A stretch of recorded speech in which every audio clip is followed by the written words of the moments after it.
Hello everyone, कैसे हैं आप लोग। आई होप आप लोग अच्छे होंगे। क्रैक जेईई नीट में आप सभी का स्वागत है। चलिए क्वेश्चन स्टार्ट करते हैं। A balloon starts rising from the surface of the earth with a vertical component of velocity v naught.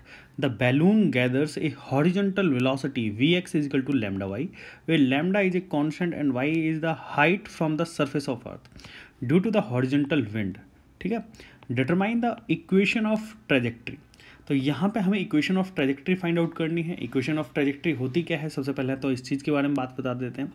जब भी कोई पार्टिकल किसी भी पाथ को फॉलो करता है तो उसमें एक्स और वाई कोऑर्डिनेट्स उसके वेरी करते हैं। तो जो वहाँ पे एक्स और वाई का जो रिलेशन होगा, जो पाथ फॉलो कर रहा है उसके थ्रू एक रिलेशन निकल के आता है, that is represent the equation of trajectory. ठीक है, और ट्रेजेक्ट्री क्या कौन सा होगा, जो कि पाथ फॉलो किया जा रहा है पार्टिकल के द्वारा। ठीक है, तो ये बात आप लोगों को समझ में आनी चाहिए।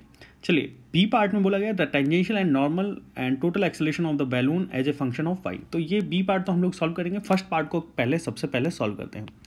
तो यहाँ पे सबसे पहले फर्स्ट पार्ट में हमें क्या निकालना है, equation of trajectory. Equation of trajectory, तो इक्वेशन ऑफ ट्रेजेक्ट्री सॉल्व करने के लिए हमें क्या चीज़ पहले गिवन दे रखा है, उस चीज़ से हम लोग अप्रोच करते हैं इक्वेशन ऑफ ट्रेजेक्ट्री की तरफ।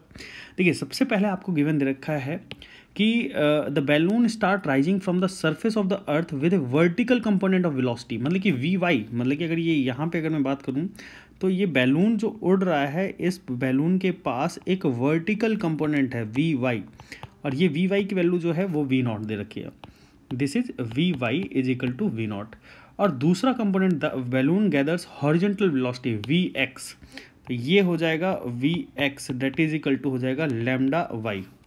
We x is equal to lambda y. तो अब यहाँ पे हमारी बात करें तो ये वी वाई हो जाएगा और दूसरा हो जाएगा यहाँ पे v x is equal to lambda y. तो वी वाई की वैल्यू की बात करते हैं तो d y by d t is equal to हो जाएगा वी नॉट, और d y is equal to हो जाएगा वी नॉट डी टी। जब मैं इन दोनों को इंटीग्रेट कर देता हूँ दोनों साइड, तो हमारे पास मिलेगा वी नॉट इंटू टी, और डी वाई का इंटीग्रेशन हो जाएगा वाई। तो वाई इज इक्वल टू हो जाता है वी नॉट इंटू टी, एक इक्वेशन हो जाता है। ठीक है ना। ऐसे ही हम यहाँ पे अगर बात करें तो v x is equal to lambda y है, तो मैं यहाँ पे v x is equal to lambda, और यहाँ पे वाई की वैल्यू जो है वी नॉट टी यहाँ पे उठा के पुट कर देता हूँ। This is v naught into t. Clear. अब देखिए, वी एक्स को मैं लिख सकता हूँ d x by d t, this is equal to lambda v naught into t. D x is equal to lambda v naught t into d t है ना। ये बात आपको ध्यान रखना है। अब देखिए, डी एक्स को इंटीग्रेट करेंगे तो यहाँ बनेगा x lambda v naught t square by two. तो ये हमारा हो गया एक्स की वैल्यू हो जाएगी lambda v naught t square by two. अब देखिए, यहाँ से हम क्या कर सकते हैं, दोनों ही इक्वेशन में यहाँ से मैं t की वैल्यू उठा के और यहाँ पुट कर सकता हूँ। तो पहले यहाँ से t की वैल्यू निकाल लेता हूँ। t की वैल्यू हो जाती है यहाँ पे y बाय वी नॉट, और इस वैल्यू को मैं यहाँ से उठा के यहाँ पे पुट करूँगा तो हमारे पास x is equal to lambda v naught, और t की वैल्यू बन जाएगी y square divided by v naught square, ये डिवाइडेड बाय टू। तो ये वी नॉट से ये वी स्क्वायर कट जाएगा और यहाँ पे आ जाएगा lambda y square by two v naught. ये हमारे पास x की इक्वेशन आ गई, x और y के बीच में रिलेशन। अगर आप थोड़ा सा ध्यान से देखें तो x जो है वो है lambda y square by two v naught. अगर थोड़ा सा आप देखें ध्यान से तो x is directly proportional to y square where lambda by two v naught is constant. ये हमें कांस्टेंट गिवन दिया गया है। ठीक है ना। तो अगर आप थोड़ा सा ध्यान से देखें तो ये जो इक्वेशन है एक पैराबोलिक इक्वेशन बनती है। This equation is the parabolic equation which open towards rightward. ठीक है, क्योंकि अगर हम देखें तो अगर ये मैं x और y की इक्वेशन बनाऊँ, यहाँ पे x और यहाँ पे y, तो ये जो होगा ये हो जाएगा x, ये पैराबोला कुछ इस तरीके का होगा। ठीक है, तो ये equation x is equal to y square. Clear. ये बात आप लोगों को ध्यान रखना है। ठीक है, ये पैराबोला कुछ इस तरीके का पाथ फॉलो कर रहा होगा, मतलब कि यहाँ पे अगर मैं बैलून की बात करूँ, यहाँ से राइज होता है वो ऊपर भी जा रहा है और फिर उसके बाद ये पैराबोलिक पाथ को फॉलो करता जाएगा। क्लियर। ये बात आप लोगों को ध्यान रखना है। तो ये थोड़ा सा इस तरीके से बना देते हैं। ठीक। ठीक है, इस तरीके का बनेगा। ठीक, ये आई होप आप लोगों को समझ आया होगा। तो this parabola, this is a parabolic equation, parabolic equation which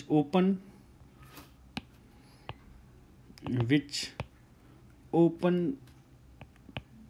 towards rightward, ठीक है, राइटवर्ड डायरेक्शन में ओपन हो रहा है। चलिए, ये बात तो हम लोगों से पहले क्वेश्चन के अंदर पूछा गया था, इक्वेशन ऑफ ट्रेजेक्ट्री। तो ये हम लोगों ने equation of trajectory find out कर लिया। ये equation of trajectory, this is the equation of trajectory, ठीक है। अब देखिए, अब अगर ये इक्वेशन ऑफ ट्रेजेक्ट्री है तो जो बैलून होगा वो कुछ इस तरीके के पाथ को फॉलो करेगा। बैलून जो है वो कुछ इस तरीके के पाथ को फॉलो करेगा। ये बात आप लोगों को समझ आती है। नेक्स्ट पार्ट में क्या पूछा गया है? नेक्स्ट पार्ट में बोला गया है tangential normal and total acceleration of the balloon as a function of y. तो as a function of y total acceleration हमें फाइंड आउट करना है। तो मैं इस ग्राफ को कॉपी कर लेता हूँ पहले, है ना, x is equal to y square. ये हम बी पार्ट को सॉल्व करना स्टार्ट कर रहे हैं। अब देखिए यहाँ पे क्या होगा, इस पार्टिकल, जब ये पार्टिकल मूव कर रहा है या बैलून जब मूव कर रहा है इस तरीके के पाथ पे, तो इसके पास एक x डायरेक्शन में एक्सेलरेशन होगा और एक y डायरेक्शन में एक्सेलरेशन होगा। तो अब यहाँ पे हमें ये देख लेते हैं vx की वैल्यू कितनी है, लैम्डा इंटू वाई, और v y is equal to v naught. तो दोनों चीज़ें हम देख लेते हैं। तो यहाँ पे हमें गिवन दे रखा है v y is equal to v naught and v x is equal to lambda into y, यही दे रखा है, देख लेते हैं। हाँ, लैम्डा वाई ये गिवन दे रखा है। और हमने यहाँ पे y is equal to v naught into t v find out कर लिया है। तो y is equal to v naught into t, तो लैम्डा वाई की जगह v naught into T put कर देता हूँ, this is equal to v x हो जाएगा, और ये हो जाएगा v y is equal to v naught. अच्छा, एक चीज़ आपसे बोला गया है कि भाई जो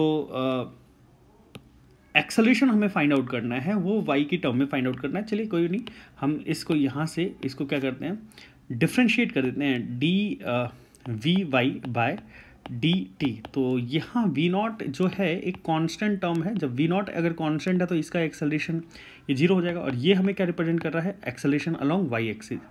एक्सेलरेशन अलोंग वाई एक्सिस, इसकी वैल्यू क्या हो जा रही है, जीरो। अब हम बात करते हैं वी एक्स।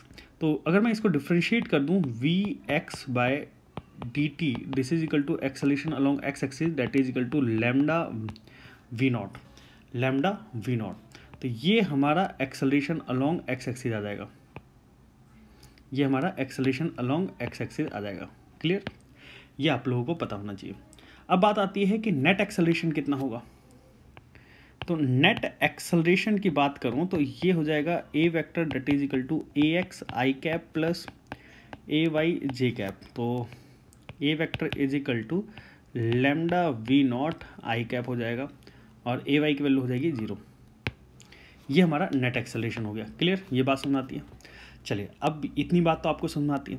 अब हम बात करते हैं नॉर्मल एक्सेलरेशन और टेंजेंशियल एक्सेलरेशन की। अगर आप थोड़ा सा ध्यान से देखें तो ये हमारा एक्सेलरेशन, नेट एक्सेलरेशन है, और ये एक्स एक्सिस के लॉन्ग है। तो ये हमारा, अगर मैं इस पॉइंट पे बात करूं तो ये हमारा नेट एक्सेलरेशन हो जाएगा, this is equal to a x. Clear, और इसकी वैल्यू कितनी हो जाएगी, लैम्डा वी नॉट।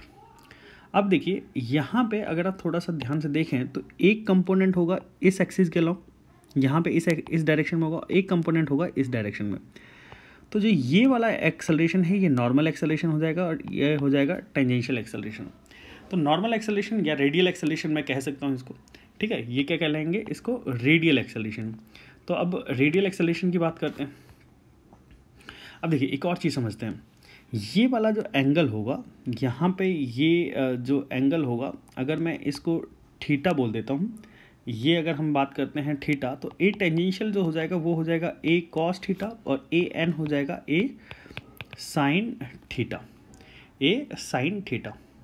क्लियर। अब देखिए इस पॉइंट पे अगर मैं स्लोप निकाल लूँ, इस वाले पॉइंट पे स्लोप निकाल सकता हूँ। तो स्लोप इस कर्व का, ये जो ये ट्रेजेक्ट्री फॉलो हो रही है उस ट्रेजेक्ट्री का स्लोप निकाल सकता हूँ। तो मैं यहाँ पे d y by d x निकाल सकता हूँ, ठीक है। अब d y by d x कितना होगा वो देखते हैं।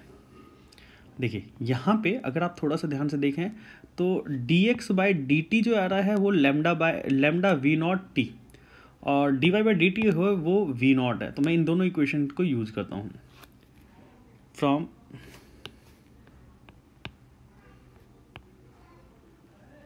above equation we can say dy by dt is equal to v not, शायद यही है, v नॉट देख लेते हैं। हाँ, dy by dt जो है ये v नॉट है, ये मैं यहाँ पे यूज़ करूँगा, और dx by dt जो है लैम्डा v नॉट t। तो and divide and dx by dt is equal to lambda v naught t। ये इक्वेशन नंबर मैं सेकंड बोलता हूँ, इसको equation number first. dy by dx निकालने के लिए हमें dy बाई dx का मतलब क्या हो गया, tan थीटा, जो कि हमने यहाँ पे थीटा निकाल लिया है। अगर ये थीटा निकल जाएगा तो हमें अगर tan थीटा निकल जाएगा तो cos थीटा भी निकाल सकते हैं, हम sin थीटा भी निकाल सकते हैं, और a की वैल्यू आपके पास है ही तो वैल्यू निकाल सकते हैं। तो dy बाई dx जो हो जाएगा वो हो जाएगा dy by dt divided by dx by dt, this is equal to v naught divided by lambda v naught t. V naught cut गया 1 by lambda t, this is equal to tan theta is equal to 1 by lambda t, tan theta is equal to 1 by lambda t. ये बात आपको clear हो गई, ठीक है। अब देखिए यहाँ से अगर मैं एक ट्रायंगल बना लेता हूँ, तो ये जो ट्रायंगल होगा, ये थीटा एंगल मैंने मान लिया, और ये थीटा ये हो जाएगा परपेंडिकुलर अपॉन में बेस। तो ये हो जाएगा परपेंडिकुलर, ये हो जाएगा अपॉन में बेस। परपेंडिकुलर की वैल्यू हो जाएगी 1 और बेस की वैल्यू हो जाएगी लैम्डा टी। अब हाइपोटेनियस की वैल्यू की बात करते हैं, तो हाइपोटेनियस की वैल्यू कितनी हो जाएगी, 1 का स्क्वायर प्लस लैम्डा टी का होल स्क्वायर, ये हो जाएगा। अब देखिए यहाँ पे हमें टेंजेंशियल एक्सेलरेशन निकालना है, तो tangential acceleration, this is the tangential acceleration. Tangential acceleration की बात करते हैं, तो टेंजेंशियल एक्सेलरेशन है a cos थीटा। तो a cos थीटा मैं लिख देता हूँ यहाँ पे, a cos थीटा। a की वैल्यू कितनी है, a की वैल्यू है लैम्डा वी नॉट, a की वैल्यू है लैम्डा इंटू वी नॉट, और cos थीटा की वैल्यू है base upon hypotenuse, that is lambda T divided by √ में 1 प्लस लैम्डा टी का होल स्क्वायर।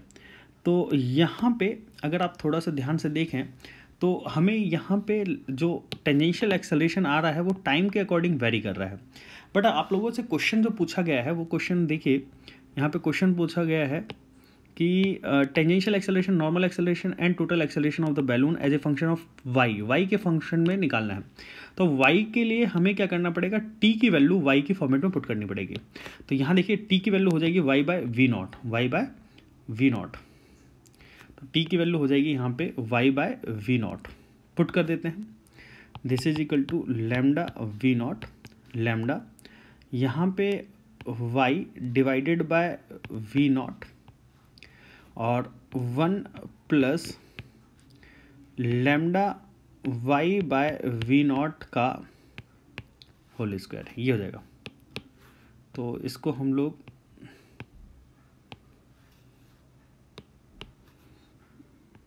ये हो जाएगा क्लियर।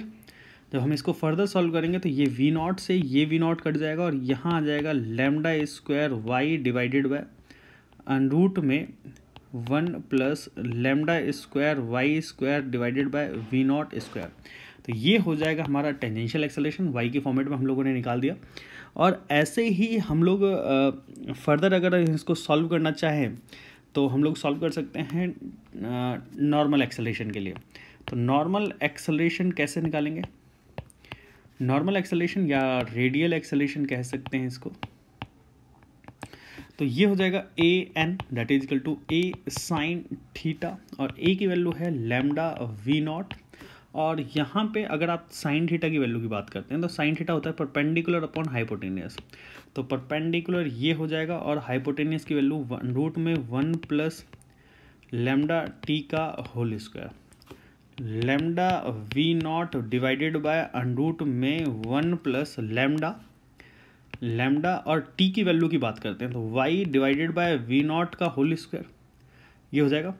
तो जब हम इसको फर्दर सॉल्व करेंगे तो lambda v naught divided by under root में 1 plus lambda square y square divided by v naught square, ये हो जाएगा a sine theta. This is a normal या रेडियल एक्सेलरेशन।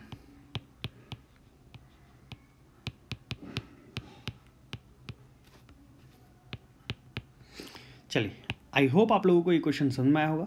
ऐसे ही वीडियो लेक्चर्स देखने के लिए आप हमारे चैनल को जरूर सब्सक्राइब करिएगा और बेल आइकन को प्रेस करना मत भूलिएगा, ताकि जो भी लेटेस्ट लेक्चर हो आप लोगों के पास सबसे पहले पहुंच सके। Thanks for watching this.